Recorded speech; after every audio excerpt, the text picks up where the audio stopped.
everybody. So welcome to the Oil Runners broadcast. So I am actually by myself today for this one. I just wanted to give a little bit of self-love, little tidbits, and maybe you can we're going to go into it more with other people as well. If you have tidbits that you want to go into and talk about narcissism, and today we're going to talk about self-love, all kinds of different things, but today is self-love. If you have that tidbit, you want to talk about it up on the broadcast, let me know. oilrunnersservices@gmail.com. Let me put the banner on there so you have it while I am talking on the bottom, if that's actually running. Let's see here. Yep. Okay, so it's running. Either way, so healing after a narcissistic abuse. It's a personal journey, and while everyone's experiences is unique, there's several signs that may indicate progress. But here are some common signs of healing. Number 1, increased self-awareness. You begin to recognize your emotions and triggers without judgment. Understanding how the past affects you is a crucial step toward healing. Number 2, setting healthy boundaries.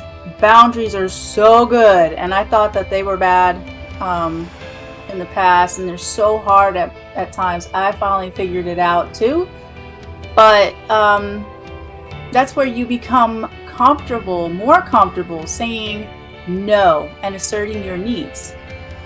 You prioritize your well-being and no longer tolerate toxic behaviors from others. Number 3, improved self-esteem. You start to feel good about yourself and recognize your value. You are valued more than a diamond, okay? So you're worth far more than rubies. And no matter what people say about your worth, God made you so good. I mean, he loves you. But yeah, so you start to feel good about yourself and you recognize your value.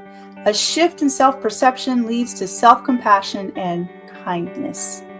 Number 4, emotional regulation. Now, this one was hard because when a narcissist gets at you,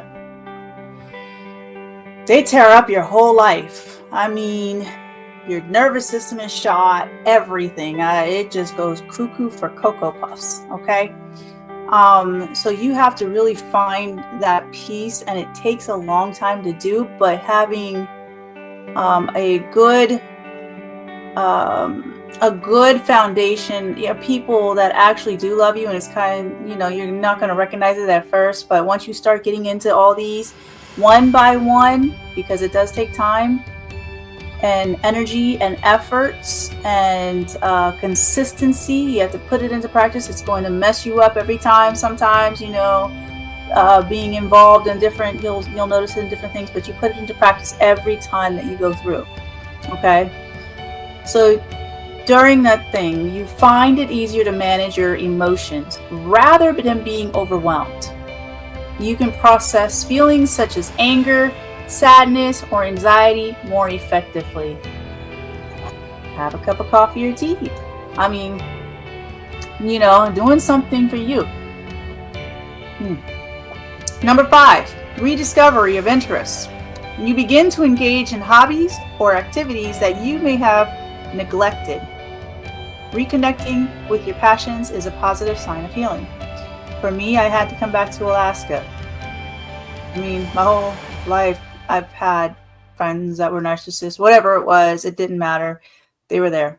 So coming back to Alaska and going into the woods was my personal rediscovery of interest. I didn't know I had interest, but photography took me away from that, away from all that stuff. So if you like art, if you like to play the flute, if you like to cook something, doing it by yourself is okay as well. Just be safe and and find it to do. Like, you're just gonna go through a lot of emotions, but it'll get a lot better as time goes on. As I say, you begin to engage in hobbies or activities that you may have neglected.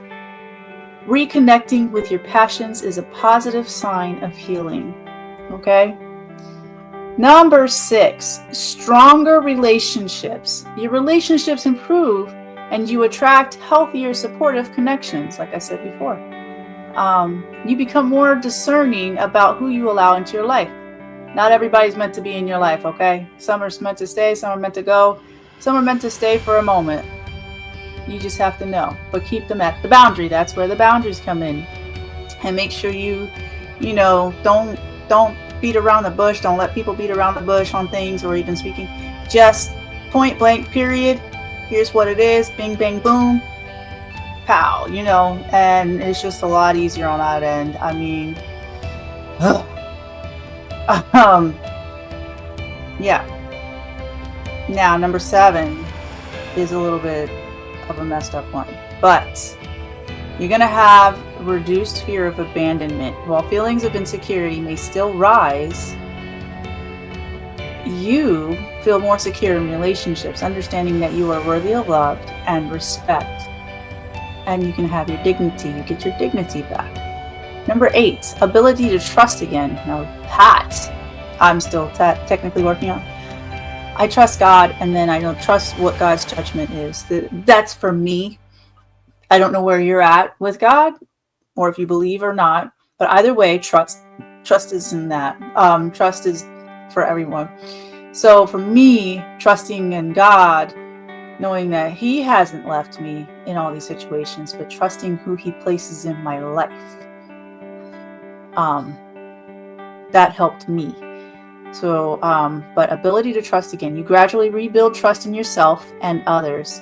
This can be a challenging process, but it's essential for moving forward. Number 9, acceptance of the past. You come to terms with what happened without allowing it to define you. Acceptance facilitates closure and allows you to focus on the future. Number 10, focus on personal growth. You adopt a mindset that embraces change and growth. You actively seek ways to better yourself and learn from your experiences. Number 11, forgiveness. When you're ready. It has to happen, but when you're ready. Doesn't mean that you have to forget, but you can forgive. And, and see them as they're human beings, but also you accept them for who they are. Like just how we accept the porcupine for who he is, and a kitten for who he is. They have their own little quirks, but we just accept them. We just keep away from the porcupine in a way because they're just a little prickly, but they have a thing. But as long as the narcissist goes into therapy and tries to do better, there's a healing for them as well. But most of the times they don't want it, and it's hard for that to happen. So whether it's forgiveness for the narcissist or for yourself, you may find a sense of peace as you let go of resentment. Though it's important to note that forgiveness is a personal choice and not required for healing. Number 12. Seeking support. Definitely need support, therapy, everything. You are open to seeking help, whether through therapy, support groups, or trusted friends and family. Acknowledging the need for support is a positive step in the healing process. These signs are not linear, and healing can take time. It's essential to be patient with yourself and recognize that progress may come in small steps. Celebrate your victories, no matter how minor they may seem, okay? So support, that's the last thing, is seeking support. So we're here for you. It is a very interesting thing, and we don't want you to mess up your nervous system anymore. So let's get out of this abuse, and let's get it going, okay? So I will talk to you later. I love you. Bye.